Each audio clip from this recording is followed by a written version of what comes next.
One thing to know about le passé composé is that, and to have the past participle of these verbs, you remove. So those steps are actually the hardest. Le passé composé is not very hard once you know all of this.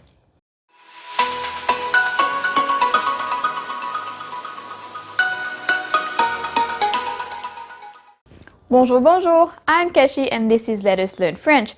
Today we'll learn about le passé composé, as well as how to conjugate regular verbs in this tense. If you're excited, give this video a thumbs up and let's go! First, what is le passé composé? It is actually the most common past tense used in French. Yes, in French we have a lot of different past tenses, but this one is the most common. Its equivalent in English could either be the simple past, for example, I ate, or the present perfect, for example, I have eaten.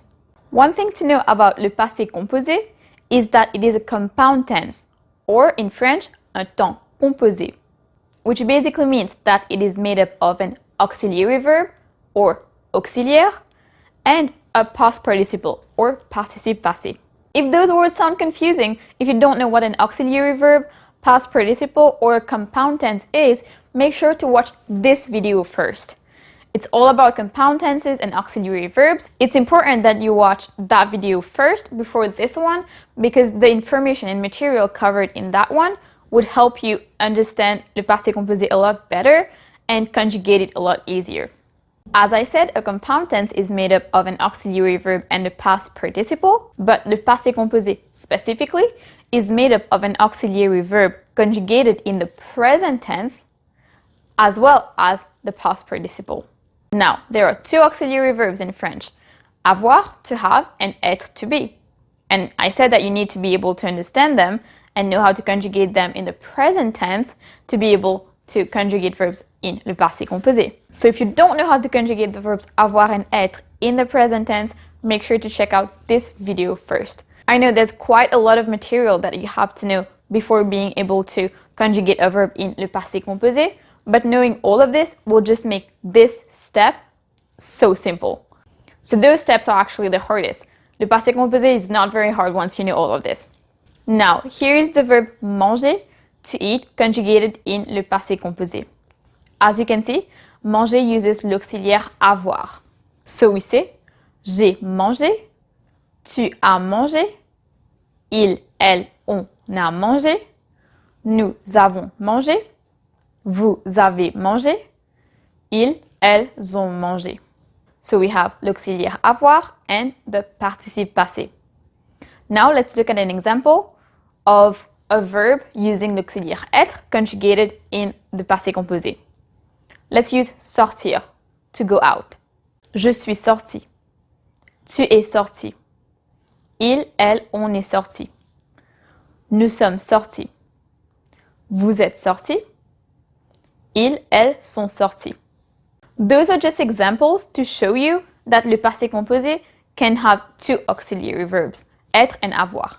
So how do I know whether it has to end with an E accent aigu, or an I, or something else, or whether it has to agree with number and gender? That's what we'll learn right now. Today, we'll talk about the regular group 1 and group 2 verbs.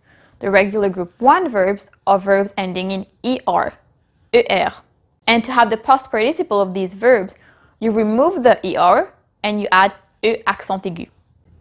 For example, manger, chanter, danser.